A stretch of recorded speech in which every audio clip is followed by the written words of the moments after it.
నమస్తే, welcome to Abhinav Bharat.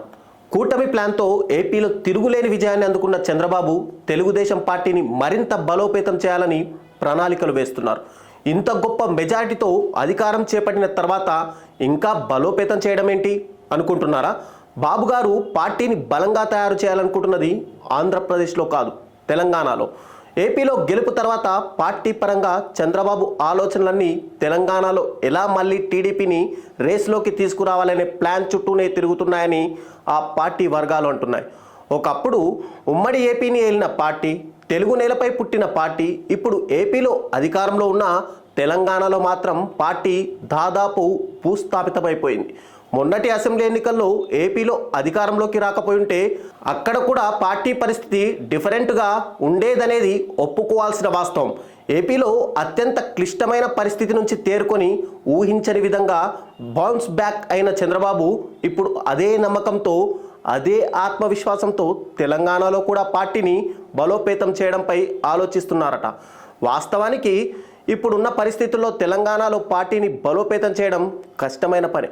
ఎందుకంటే రాష్ట్రం ఏర్పడిన తర్వాత తొలిసారి అధికారం చేపట్టిన కాంగ్రెస్ ఒకవైపు, రాష్ట్రం ఏర్పడ్డాక 10 ఏళ్ళు అధికారంలో ఉన్న బీఆర్ఎస్ ప్రస్తుతం బలమైన ప్రతిపక్షంగా మరోవైపు ఉండగా, మూడో స్థానంలో అంతే దూకుడుతో బీజేపీ కూడా ప్రతిపక్ష పాత్ర పోషిస్తోంది. అటు పక్క కేంద్రంలో బీజేపీ నేతృత్వంలోని ఎన్డీఏలో చంద్రబాబు భాగస్వామిగా కొనసాగుతున్నారు. ఇప్పుడు తెలంగాణలో టీడీపీని బలోపేతం చేయాలంటే ముందుగా చంద్రబాబు దృష్టి పెట్టాల్సింది బీఆర్ఎస్ నేతల మీదే. ఎంతమంది వీలుంటే అంతమంది కారు పార్టీ నేతలను పార్టీలోకి తీసుకుంటే టీడీపీ కొంత బలోపేతం అవుతుంది. అయితే ఇప్పటికే బీఆర్ఎస్ నేతలను చేర్చుకునే విషయంలో కాంగ్రెస్, బీజేపీలు పోటీ పడుతున్నాయి. ఇతర పార్టీ ఎమ్మెల్యేలను కాంగ్రెస్లో చేర్చుకోవడంలో రేవంత్ రెడ్డి వ్యూహాత్మకంగా వ్యవహరిస్తున్నారు.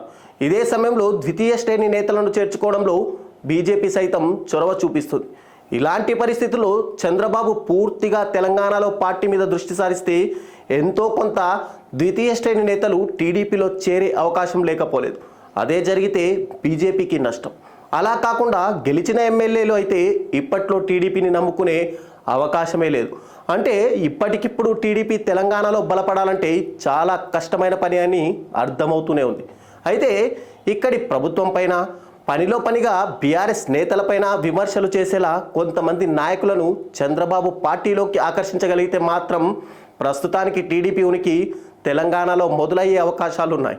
ఈ విషయాలన్నింటినీ గ్రహించిన చంద్రబాబు మొదటగా రాజకీయ విమర్శలతో కాకుండా స్వచ్ఛంద సేవా కార్యక్రమాలతో పార్టీ ఉనికి చాటుకోవాలని కార్యవర్గానికి ఆదేశించినట్టు సమాచారం.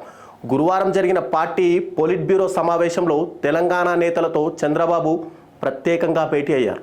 ముందుగా తెలంగాణలోని 119 నియోజకవర్గాల్లో సభ్యత్వ నమోదుపై ప్రత్యేక దృష్టి పెట్టాలని ఆదేశించారు. ఇందులో కూడా యువతకు పెద్దపీట వేయాలని చెప్పారు. వీలైనంత సభ్యత్వ నమోదు చేయించి రాజకీయంగా కాకుండా సోషల్ యాక్టివిటీస్తో పార్టీని జనాల్లోకి చొచ్చుకొని వెళ్ళేటట్లుగా చర్యలు తీసుకోమని చెప్పారు. అదే జరిగితే పార్టీ దానంతటా అదే బలోపేతం అవుతుందన్నారు. ఎన్డీఏలో భాగస్వామిగా ఉన్న కారణంగా చంద్రబాబు వల్ల తెలంగాణలో బీజేపీకి ఇబ్బంది ఎదురైతే ఢిల్లీ నాయకత్వం ఒప్పుకోదు. అదే సమయంలో చంద్రబాబుకు అత్యంత సన్నిహితుల్లో రేవంత్ రెడ్డి చాలా కీలకం. రేపేదైనా ఎన్డీఏతో తేడా వస్తే ఇండియా కూటమిలోకి వెళ్ళాలంటే చంద్రబాబుకు రేవంత్ అవసరం చాలా ఉంటుంది. అందుకనే ఇటు బీజేపీ, అటు కాంగ్రెస్కు ఇబ్బంది కలగకూడదంటే రాజకీయంగా కాస్త స్లోగా వెళ్లాల్సిందే. అందుకనే రాజకీయ విమర్శలకు అప్పుడే దిగకుండా సభ్యత్వ నమోదుపై స్వచ్ఛంద సేవా కార్యక్రమాలతో జనాల్లోకి చొచ్చుకొని వెళ్లాలన్నది చంద్రబాబు ప్లాన్. ఎన్నికల వరకు జాగ్రత్తగా తన ప్లాన్ అమలు చేస్తే అప్పటి పరిస్థితులను బట్టి నిర్ణయం తీసుకుందామని చంద్రబాబు తెలంగాణ నేతలకు హామీ ఇచ్చారట. ఈలోగా రాజకీయ నేతలు ఎదగడానికి వీలుగా అవకాశం మేరకు ఏపీలో ఉన్న నామినేటెడ్ పదవులు కేటాయించడానికి కూడా డిసైడ్ అయ్యారట. ఆలోచన బాగానే ఉన్న ఆచరణలో ఇది ఎంతవరకు వర్కౌట్ అవుతుందో తెలియాలంటే కాస్త సమయం వేచి చూడక తప్పదు. నాయకులారా, మీ పనితనం మీ అధినాయకులకు తెలియజేయాలనుకుంటున్నారు. ప్రజలారా, మీ సమస్యలను మీ నాయకులకు తెలియజేయాలనుకుంటున్నారు. ప్రజా సమస్యల పరిష్కార వేదిక మీ అభినవ్ భారత్.